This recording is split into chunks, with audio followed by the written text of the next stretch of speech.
You wake up in the morning and the first thing you feel isn't gratitude for a new day, it's anxiety. A knot in your stomach that whispers the same question that has haunted you for months, maybe years. What did I do wrong this time? You reach for your phone, hoping for a message that'll ease the tension, a sign that today will be different. But deep down, you already know. The pattern will repeat itself. The walking on eggshells, the apologizing for things you didn't do, the constant effort to prove you're worthy of basic respect and love. You're exhausted from loving more than you receive, tired of explaining yourself to someone who never really listens. You've become a translator of your own emotions, always finding ways to make your needs smaller, your voice quieter, your presence less threatening to someone who should be celebrating your existence. And somewhere in this endless cycle of giving and receiving crumbs, you've lost track of who you were before this relationship began to define you. But here's what I want you to understand, and I need you to hear this clearly. You are not crazy. You are not too sensitive. You are not asking for too much. You are not the problem that needs fixing. You are a woman who has been systematically taught to question her own reality, to doubt her own perceptions, to believe that love requires the sacrifice of self. You are lost in him. And that's not love. That's emotional imprisonment. Let me paint you a picture of what this looks like from the inside. You find yourself constantly checking your phone, not because you're excited to hear from him, but because you're afraid of what his silence might mean. You've learned to read his moves like a meteorologist reads storm patterns, adjusting your entire emotional climate based on his atmospheric pressure. When he's happy, you're allowed to breathe. When he's distant, you become a detective, searching for clues about what you might have done to cause this shift. You've started apologizing for things that aren't your fault. You say sorry for being upset when he cancels plans. You apologize for needing reassurance when he disappears for days without explanation. You find yourself explaining why you deserve basic kindness, as if love were a privilege you have to earn through perfect behavior. You've become so used to minimizing your own needs that you've forgotten what it feels like to ask for something without immediately feeling guilty about it. The woman you used to be, the one who had opinions, boundaries, dreams that didn't revolve around making someone else comfortable. She's still there, but she's been buried under layers of compromise and accommodation. You remember her sometimes, in quiet moments when you're alone. You remember how she used to laugh without checking if it was too loud, how she used to make decisions without needing permission, how she used to believe she deserved to be loved for exactly who she was. Carl Jung understood something profound about the human psyche that applies directly to your situation. He spoke of projection, the unconscious process by which we see in others what we cannot see in ourselves. You're not just in love with him. You're in love with the potential you see in him, the wounded parts of him that remind you of your own wounds. You've become convinced that if you can heal him, if you can love him enough, if you can be patient enough, understanding enough, giving enough, then somehow you'll heal the broken parts of yourself too. This is why you stay, not because the relationship is good, but because leaving feels like abandoning a part of yourself. You've projected your own need for healing onto him, and now his healing has become your mission. You see his anger and think, he's just hurt. You see his manipulation and think, he doesn't know how to love properly. You see his cruelty and think, I can teach him to be gentle. But here's the truth that Jung would want you to understand. You cannot heal anyone else. You can only heal yourself. And staying in a relationship that requires you to shrink, to silence your voice, to question your reality, that's not healing. That's self-abandonment. Jung also spoke of the shadow, those parts of ourselves that we refuse to acknowledge or accept. Your shadow right now is carrying all the anger you're not allowed to express, all the resentment you're not allowed to feel, all the rage about being treated as less than you are. You've been taught to see anger as unlovable, so you've pushed it down, buried it, pretended it doesn't exist. But it does exist. It's the part of you that knows you deserve better. It's the part of you that's tired of making excuses for someone who doesn't make excuses for hurting you. You pretend you're fine with the breadcrumbs because admitting you're starving feels too vulnerable. You smile when he makes jokes at your expense because expressing hurt feels too needy. You accept his version of events When it contradicts your own memory, because standing up for your reality feels too confrontational. You've become a master at emotional shape-shifting, molding yourself into whatever version of you seems most acceptable to him in any given moment. But your body knows the truth. Your nervous system knows the truth.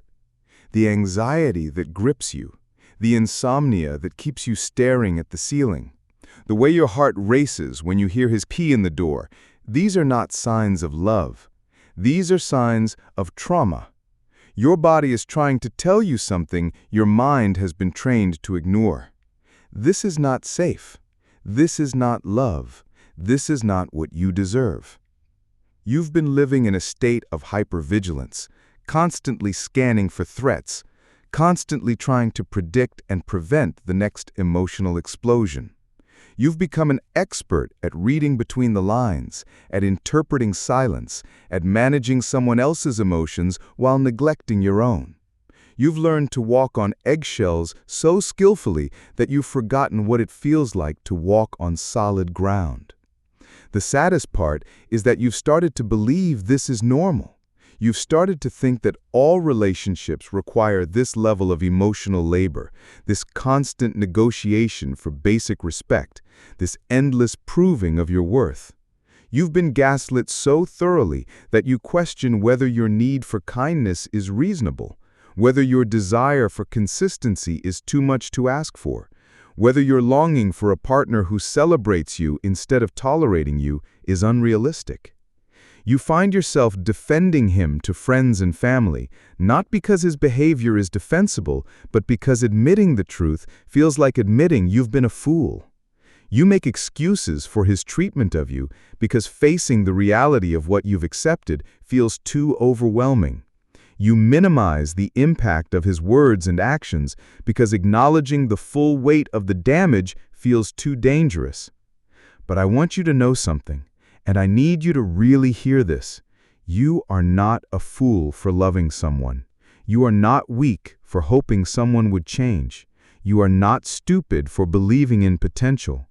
You are a woman who loved with her whole heart, who gave the benefit of the doubt, who chose to see the best in someone even when they consistently showed you their worst.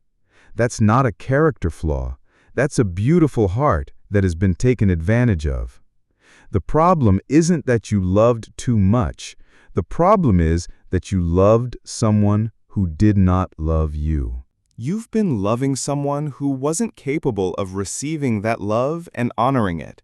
You've been trying to fill a cup with a hole in the bottom, and you've been blaming yourself for not pouring fast enough instead of recognizing that the cup is broken. You are living on an altar of emotional sacrifice, and you've been the only one making offerings. You've been giving pieces of yourself, your time, your energy, your peace of mind, your self-respect, hoping that eventually the sacrifice would be enough to earn the love you've been seeking. But love that requires sacrifice of self isn't love at all. It's a transaction, and you've been paying a price that no one should have to pay. The woman you were before this relationship began, she's not gone. She's waiting. She's been waiting patiently for you to remember that you don't have to earn love through suffering. She's been waiting for you to remember that your needs matter, that your voice deserves to be heard, that your presence is a gift, not a burden. She's been waiting for you to come home to yourself. You already know what you need to do. You've known for a while now. The voice inside you that whispers, "This isn't right," in the quiet moments. That's your inner wisdom trying to guide you home. The part of you that feels exhausted by the constant emotional labor, that's your soul telling you that you're meant for more than this. The dreams you have sometimes of a life where you feel peace instead of anxiety, that's your true self showing you what's possible. You are living in emotional prison, and you are both the prisoner and the one holding the key. You've been told that the key doesn't exist, that this is just how love works, that if you were better, stronger, more understanding, the prison would become a palace. But that's not true. The prison is still a prison, no matter how beautifully you decorate the walls. You are not crazy for feeling like something is wrong. You are not too sensitive for needing kindness. You are not asking for too much when you ask to be treated with respect. You are not the problem that needs fixing. You are a woman who has been systematically taught to question her own reality, and now it's time to trust yourself again. You are living on the altar of emotional sacrifice, and you already know that you need to step down. The question isn't whether you deserve better, you do. The question isn't whether this relationship is healthy, it isn't. The question is whether you're ready to choose yourself. Yourself. To honor the voice inside you that has been whispering the truth all along. To walk away from the altar and reclaim your throne. You've been wandering in a maze for so long that you've forgotten there are exits. You've been running your hands along the same walls, taking the same turns, ending up in the same dead ends, convinced that if you just try harder, if you just find the right combination of words or actions, you'll finally find your way to the center, where love is waiting for you. But what if I told you that the center of this maze is empty? What if I told you that the real treasure isn't at the center, but outside the maze entirely? The labyrinth you've been trapped in isn't made of stone walls. It's made of invisible contracts, unspoken agreements, and emotional patterns that have become so familiar they feel like home. But home shouldn't feel like a prison, and love shouldn't feel like a puzzle you can never solve. There are 5 doorways out of this maze, 5 portals to freedom that you can walk through whenever you're ready to reclaim your power. The first exit. Seeing the invisible contract. You signed a contract you never read, agreed to terms you never negotiated, and now you're bound by rules that were never fair to begin with. This invisible contract was written in the language of childhood wounds and early programming, signed with the ink of your deepest fears and your most desperate hopes. The contract reads something like this: I will make myself smaller so you can feel bigger. I will manage your emotions so you don't have to. I will take responsibility for your healing so you can stay broken. I will love you enough for both of us so you never have to learn to love yourself. You learned early that love was something you had to earn through service, through sacrifice, through the careful management of other people's comfort. Maybe you watched your mother exhaust herself trying to keep your father happy. Maybe you learned that your worth was measured by how much you could give, how much you could endure, how little you could need. This contract felt like love because it was all you knew, but it was never love. It was a survival strategy that you've been mistaking for intimacy. The contract promised that if you were good enough, understanding enough, patient enough, you would eventually receive the love you were seeking. But the contract was rigged from the beginning. It was designed to keep you giving while receiving, just enough to keep you hoping, just enough to keep you believing that if you tried a little harder, sacrificed a little more, the real love would finally arrive. Jung would call this the unconscious assumption that we can control others through our behavior, that we can earn love through perfect performance. But love that has to be earned isn't love, it's a transaction. And you've been paying a price that no one should have to pay, the price of your own soul. Breaking this contract requires you to see it clearly first. You have to recognize that you've been operating under rules that were never fair, playing a game that was rigged against you from the start. You have to understand that the person you've been trying to love isn't capable of honoring the contract anyway. They're taking your offerings without ever intending to give you what you're seeking in return. The moment you see the contract clearly, you can choose to tear it up. You can decide that you're no longer willing to make yourself smaller so someone else can feel bigger. You can refuse to manage anyone else's emotions while neglecting your own. You can stop believing that love requires the sacrifice of self. The second exit: stop saving yourself by loving. You've been trying to heal him with your love, haven't you? You've been convinced that if you just love him enough, if you just show him what real love looks like, if you just demonstrate through your unwavering devotion how worthy of love he is, he'll finally heal the wounds that make him treat you poorly. You've been playing the role of savior, believing that your love is the medicine he needs to become whole. But here's what Jung understood about the savior complex. When we try to save others, we're usually trying to save ourselves. The wounded parts of him that you're so desperate to heal, they remind you of your own wounds. The broken places in him that you want to fix, they mirror the broken places in you. You're not just trying to heal him, you're trying to heal the part of yourself that learned to associate love with suffering, that learned to find worth through service, that learned to feel valuable only when needed. This is codependency disguised as compassion. It's the belief that you can love someone into wholeness, that your love is powerful enough to transform another person's fundamental character. But love doesn't work that way. Love can inspire, love can support, love can encourage, but love cannot heal someone who doesn't want to be healed. Love cannot change someone who doesn't want to change. You've been pouring your life force into a broken vessel, watching it leak out, and then pouring more, believing that eventually you'll pour fast enough to fill it. But the vessel isn't broken by accident. It's broken by choice. Some people choose to remain broken because it serves them. Some people choose to stay wounded because it gives them permission to wound others. The hardest truth to accept is that he doesn't want to be saved. If he wanted to heal, he would be doing the work.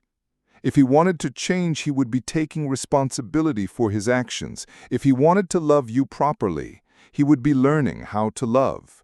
But he's not doing any of these things because he doesn't want to. He's comfortable with the dynamic as it is because it serves him. You are not his therapist. You are not his mother. You are not his savior. You are not responsible for his healing, his growth, his emotional development, or his capacity to love. You are only responsible for your own healing, your own growth, your own journey toward wholeness. The third exit. Accept that he won't change. This is the exit that most women resist the longest, because it requires grieving the death of hope itself. You've been living on the promise of potential, sustained by the belief that change is just around the corner, that breakthrough is just one more conversation away, that if you just find the right words or the right approach, you'll finally reach the person you know he could be. But potential is not reality. Possibility is not probability. The person he could be is not the person he is.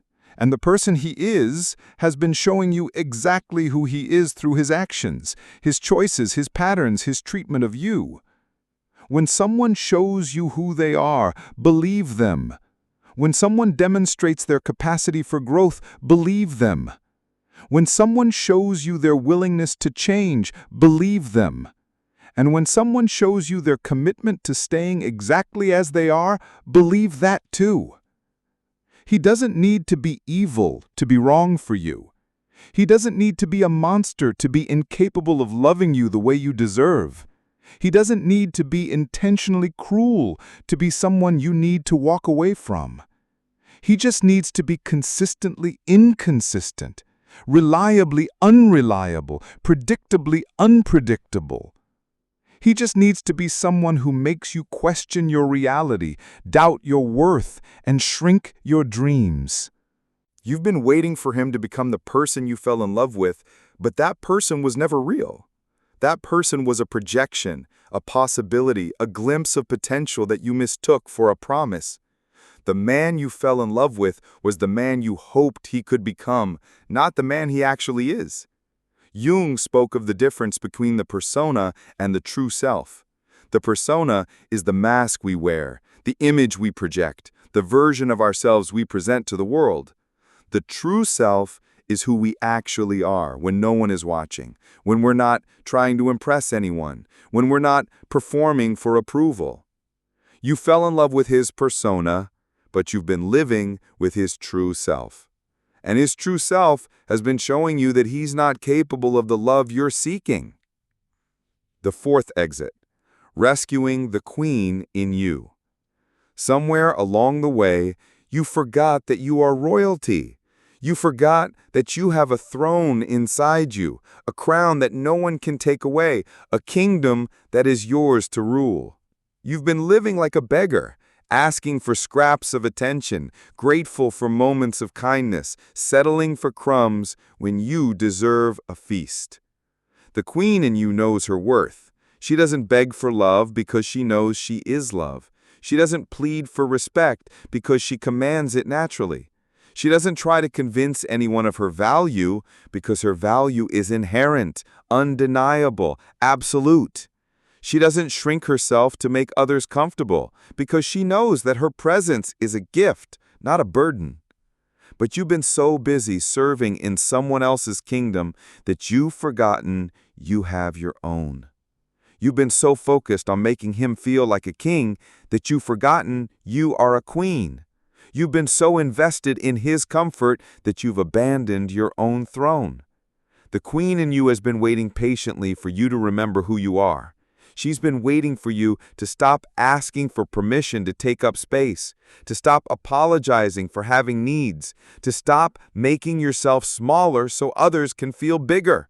She's been waiting for you to remember that you don't need anyone's approval to be magnificent, anyone's validation to be worthy, anyone's love to be complete. When you remember the queen in you, everything changes. You stop accepting treatment that is beneath your dignity. You stop entertaining conversations that diminish your worth. You stop investing in relationships that require you to abandon yourself. You start setting boundaries not from a place of anger, but from a place of self-respect. You start making choices not from a place of fear, but from a place of power. The queen in you doesn't need to be cruel to be strong. She doesn't need to be harsh to be firm. She doesn't need to be cold to be clear. She simply knows her worth and acts accordingly. She treats herself with the same respect she expects from others. She honors her own needs with the same care she gives to others' needs. The fifth exit, leave with presence, not with guilt. When you finally decide to leave, you'll be tempted to leave with guilt, with apologies, with explanations that justify your decision to choose yourself. You'll want to make it easier for him, to soften the blow, to take responsibility for his pain. You'll want to leave the door open, to offer friendship, to promise that you'll still be there if he needs you. But leaving with guilt is not really leaving at all. It's leaving your body while keeping your heart hostage. It's walking away while looking back. It's choosing yourself while still choosing him. You owe nothing to someone who dimmed your light. You owe no explanations to someone who never listened to your words. You owe no apologies to someone who never apologized for hurting you. You owe no comfort to someone who was comfortable with your discomfort. You owe no loyalty to someone who was disloyal to your heart. Leaving with presence means leaving with your dignity intact, your worth unquestioned, your power reclaimed. It means leaving because you choose to, not because you have to. It means leaving because you deserve better, not because you can't handle it anymore. It means leaving because you're moving towards something beautiful, not just running away from something painful. When you leave with presence, you're not leaving to punish him or to make him realize what he's lost. You're leaving to honor yourself, to reclaim your life, to step into the woman you were always meant to be. You're leaving because you finally understand that you are not a supporting character in someone else's story. You are the heroine of your own. Ground in sight. This is the moment no one prepares you for. The aftermath of choosing yourself. The space between who you were and who you're becoming. The void that opens up when you stop defining yourself in relation to someone else's needs, someone else's moods, someone else's version of who you should be. You'll miss him, not the real him, but the version of him that lived in your hopes. You'll miss the potential you saw, the future you imagined, the love you thought was possible if you just tried hard enough. You'll miss the familiar rhythm of walking on eggshells, the adrenaline rush of emotional chaos, the way your nervous system adapted to living in constant hypervigilance. Your body doesn't know the difference between excitement and anxiety, between love and trauma bonding. It just knows that the intensity is gone. And intensity, even painful intensity, can become addictive. This is what Jung called the withdrawal from unconscious patterns. Your psyche has been organized around this relationship for so long that without it, you feel disoriented, like a sailor who's been navigating by a broken compass and suddenly realizes she's been traveling in circles. The familiar landmarks of your emotional landscape have disappeared, and you're left with the terrifying freedom of having to choose your own direction. You'll question yourself. In the quiet moments, when the noise of his drama is no longer drowning out your inner voice, you'll hear the whispers of doubt. Maybe I gave up too easily. Maybe I should have tried harder. Maybe I was the problem after all. These thoughts aren't evidence that you made the wrong choice. They're evidence of how deeply you've been programmed to doubt your own reality, to take responsibility for other people's behavior, to believe that love requires the sacrifice of self. The woman who stayed, who tried, who hoped, who sacrificed, she was doing the best she could with the tools she had. She was operating from a blueprint that told her love was something to be earned through suffering, that relationships required the constant management of someone else's emotions, that her worth was measured by how much she could endure. She wasn't weak. She was working with faulty information about what love actually looks like. But you are not her anymore. You cannot be her anymore. The moment you chose to leave, you began the process of individuation that Jung spoke of, the journey toward becoming your authentic self, separate from the familiar roles of daughter, The roles and identities that others have imposed upon you. You cannot return to the woman who accepted crumbs because you now know what it feels like to hunger for a feast. You cannot return to the woman who questioned her reality because you now know what it feels like to trust your own perceptions. This is the sacred work of rebuilding yourself from the inside out, not rebuilding who you were before the relationship. That woman was still operating from the same patterns that led you into the maze in the first place. No, you're building someone entirely new, a woman who knows her worth, not because someone else validates it, but because she has learned to validate herself.